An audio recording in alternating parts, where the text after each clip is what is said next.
writing riffs, one of the challenges is you might come up with something really cool, but it's like, okay, well, what do I do after that or before that? Because the song itself is probably not going to survive on just a few notes, just that one riff. So I want to share two concepts with you. I want you to try this, and this is kind of my own personal perspective and personal approach to writing not only riffs, but songs. So the riff you just heard in the beginning, and I'll talk more about the tune after we go through this, but it's basically 4 chords. The first part of that is just 4 chords.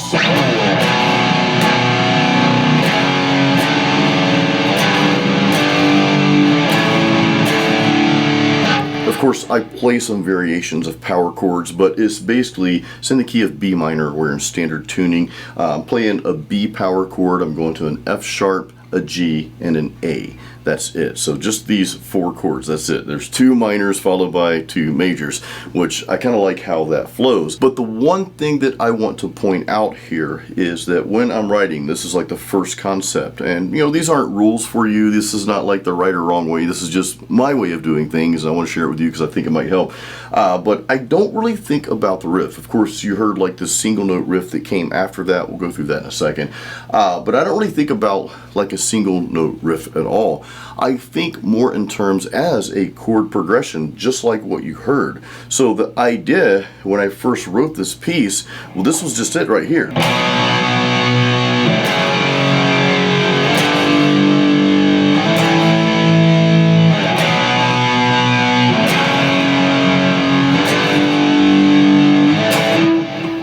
Four simple chords. I had this melody in my head, but instead of like messing with the melody that I had going in my head, because it was more of the vocal line, I wanted to capture what's the underlying theme of this, what's the foundation, what's going to hold this thing all together. Now, of course, those 4 chords, I immediately, whenever I'm writing something that's just a chord structure, I immediately start thinking about the melodies within the chords that I can create, and that's where I came up with this.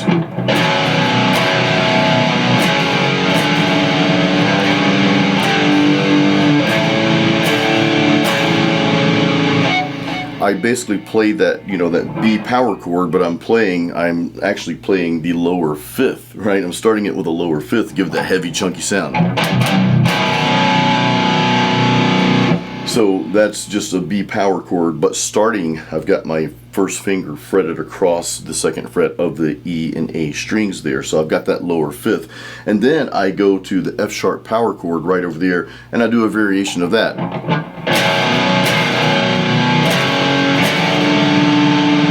Then the G power chord variation, then a variation of the A. Now the second time around I play the same thing, but my variation of the A power chord is different. So this would be the second time around.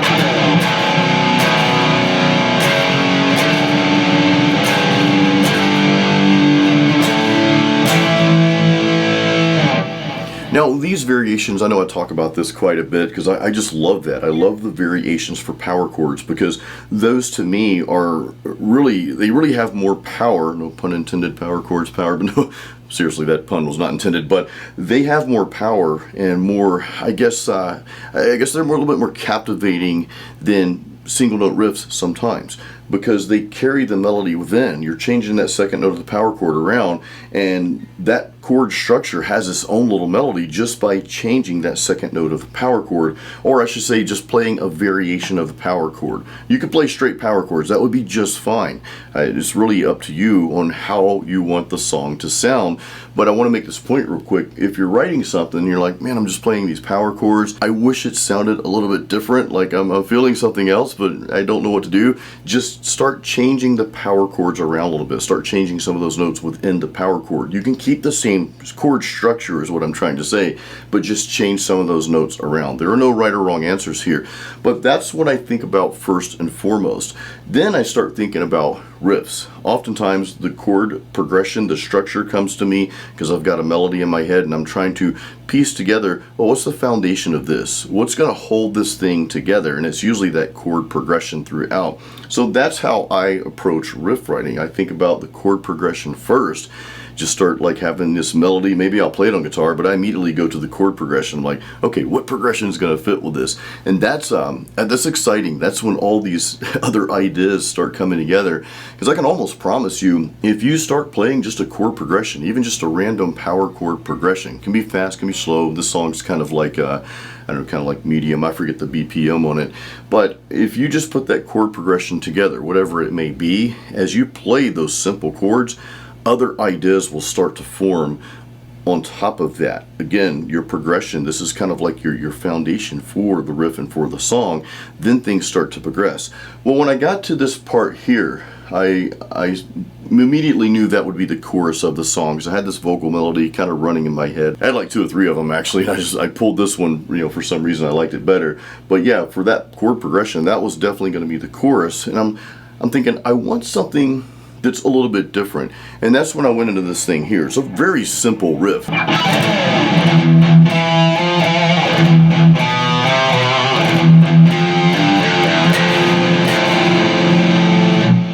And right here, I didn't really want anything overly complex. It's not that it couldn't be. I could have done some fast stuff or whatever, but I kind of wanted to keep the same feel of the song. I'm like, what are some single notes that would complement this? One thing I like to do for that next part of the riff of the song, and this is how you can go from your first part, your progression or riff, into that next piece. One thing I like to do is, first of all, do something different, and a lot of times that different might be just changing the key slightly, even if it's not too far away, because we're in the key of B minor, and I don't really want you to overthink the chord progression, like, well, what chords fit or whatever. Just think in terms of, let's change something. Let's do something completely different. Let's just go to another series of notes or series of chords or whatever it may be. So as I did that, as I started playing around, I think I actually started playing around with another progression. I don't recall what it was, but ultimately I came up with this little riff. And I'm like, okay, well, that's cool. At first we were in the key of B minor.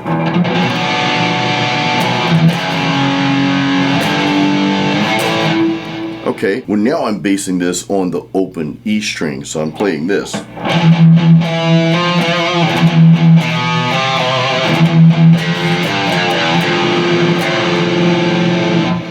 And I don't want you to overthink, well, what key am I in? Well, I've got to play these notes to fit this key. I don't want you to think in terms of theory or keys or any of that. I just want you to think in terms of what's going to sound good. Let's branch out and try some different things. Now, the reason why I mentioned the key part, I kind of just by default call out what key I'm playing in. I'm sort of in E minor, but I'm playing an F in there as well.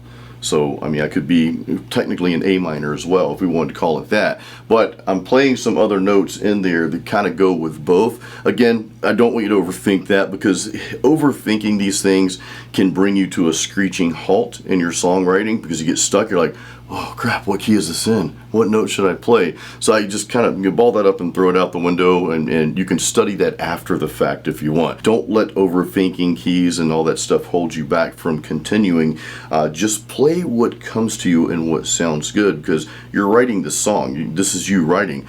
But that's kind of my first step. My first thought process is to come up with a progression. I usually don't come up with a single note riff. Sometimes I do, but most of the time, I'd say 70-80% of the time, it's a chord progression that I'm thinking about, and then I'll allow that to feed into a riff, and I'll allow that to feed into something else, and so forth. Now, concept number 2. No, not that number 2, guys. Come on. So this might be a little unorthodox for some of you, and that's okay. And you do not have to do this, by the way, but I usually write riffs on this thing right here. Got the old Takamine out. I've got a couple of acoustics, but honestly, guys, most of my writing for actual songs and even riffs, and of course especially progressions, it usually starts here. So you heard the progression we played earlier. Well, that actually started on my patio having some IPAs and just with the acoustic. I spent a lot of time on the patio with, you know, a couple beers and the acoustic. And that's how a lot of my writing starts out. So here we are.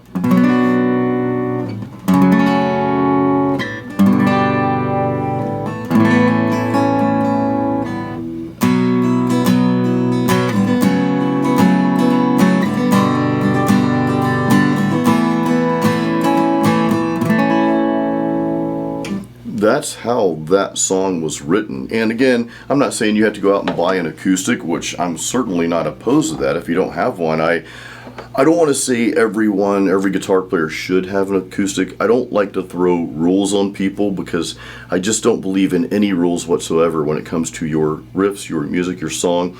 There are no rules, but I would encourage you, if you don't play acoustic, to go get one, to, you know, spend some time on the acoustic.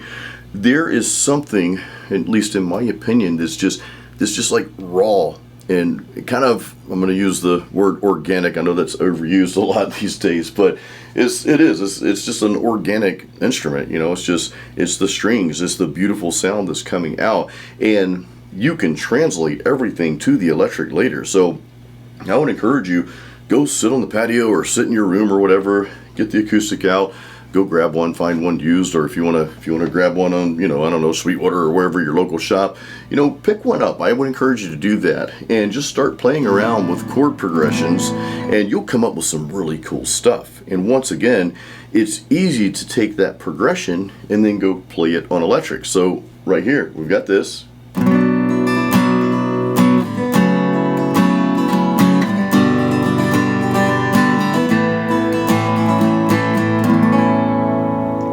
Now, a real quick note, well, that pun was intended, but you'll notice sometimes I play my chords, especially if you happen to be in the area and come to my acoustic shows. I play live solo acoustic gigs around the Tampa Bay area here. And a lot of times, of course, I transpose a lot of songs, but a lot of times you'll hear more open strings in my playing. That just kind of comes out naturally. I like how that sounds. So you notice my B minor, I actually played it like this, leaving that E string open. And my F sharp minor, you know, you have to bar that all the way across the second fret. Well, that gets tiring. So I play mine like this, with those last two strings open. And then of course the G, just a regular G. And sometimes I'll leave that E string open for the G, and I'm on the third fret of the B string. I just play my G like that.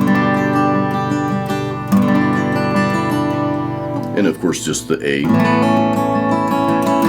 And a lot of times when playing an A, I'll leave that B string open, so the B and E string. I like those two strings open, I guess is the theme of this whole thing, as much as I possibly can. It just adds a fullness to the guitar. Again, you don't have to do that. You know, you can play the regular chords, but it adds this fullness, and it kind of like gives it a little bit like of a darker theme, if that makes sense. If I play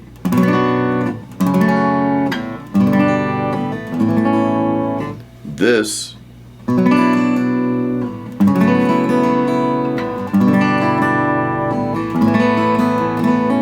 it's just slightly darker. And what I do, and what I would encourage you to do, is as you're writing on acoustic, if you take this piece of advice, I know some people probably aren't even watching, it's like, oh, Jason's playing acoustic, I don't want anything to do with that, oh, acoustic. But look, try this out if you're not doing it already. I think it will like give you a ton of new ideas, because you're on a different, you know, not a different instrument, I mean it's guitar, right? But you're playing acoustic now, you've got this different sound, and different things are going to come into your head, and I would say even your heart, as you're writing this. So I encourage you, grab an acoustic. And again, we did this.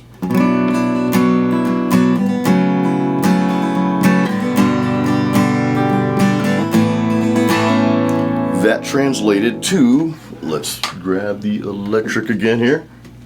I've had this Ibanez forever. Yeah, we're on. Okay.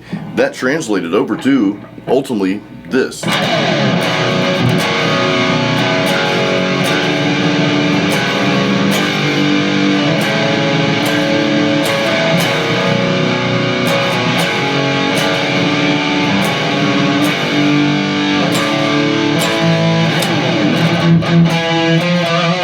And so forth, and then it goes on. And it actually, once I finish that riff, I won't go deep into this part, but once I finish the single note riff,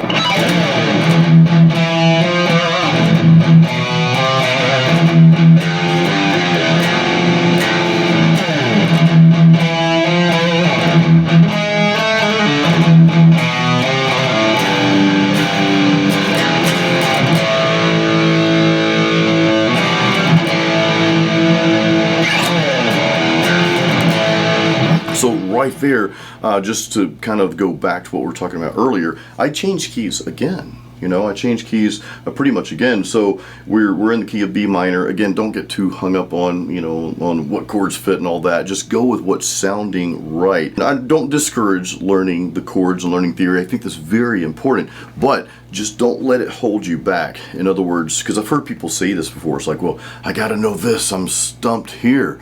I can't move on with the song or the riff or whatever until I know this stuff. And my answer to that is, no, that's absolutely not the case. You can go on. What are you hearing in your head? Take some time to kind of, you know, be in your head and your heart and feel and hear what's wanting to come out of that. And just translate that to the fretboard. Well, that means trying different things. If it doesn't sound good, we'll play something else. You know, let that experience, let that journey, let that be like the biggest part of whatever it is that you're writing. Sure, learn the technical side of it, the theory side, learn the chords that go within keys and all this stuff. I've got a video that explains, you know, keys and progressions and kind of, you know, breaks down the circle of fifths, which I used to be like, I don't want to look at this stupid thing, man, what is this? But I break it down, I simplify it, so check that video out. Now, real quick about the song. So the song is...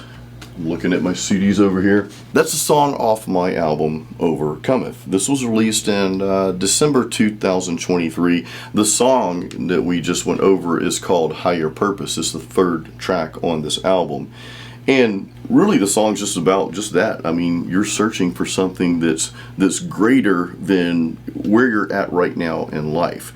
And I'll get a little personal here without going too deep into this. You feel stuck in life and you feel like there's something else for you. There's just something so much greater that you can be doing and that you have inside of you. There's so much more to give, and you just feel like life has kind of steamrolled you and you just don't see a way out of that to get to that better version of yourself. The song, the chorus goes, reaching for a higher purpose, bleeding, but I won't give in. You know the struggles that I've faced, but I won't give in. So that's the chorus. That's kind of like the theme of the song. And of course, you can read the lyrics too. I've got the lyrics on my website, jasonstallworth.com, and of course, you can listen to the song as well on all the streaming platforms. And I plan to have the CDs back out there on the shop at some point too, so you guys can order those if you like. But in any case, a quick thank you to everyone who supported that album. I appreciate that. I am currently writing right now for 2 different projects. This is not something I recommend. I recommend just doing one project at a time, but hey, don't take my advice, you know, just do what you do. But I've got a solo album I'm working on, and this actually might be more kind of like rock than metal, but I've got a super heavy project that I'm working on that's outside of just Jason Stallworth. So anyway, stay tuned for more of those. Leave me some comments, guys, if this video helped you, and if you'd like more content like this. I enjoy sharing this type of stuff with you, and I hope that it does help you. I hope that you have some takeaways here. Thanks for watching. Leave me any questions in the comments, and guys, as always, keep it metal and keep playing music.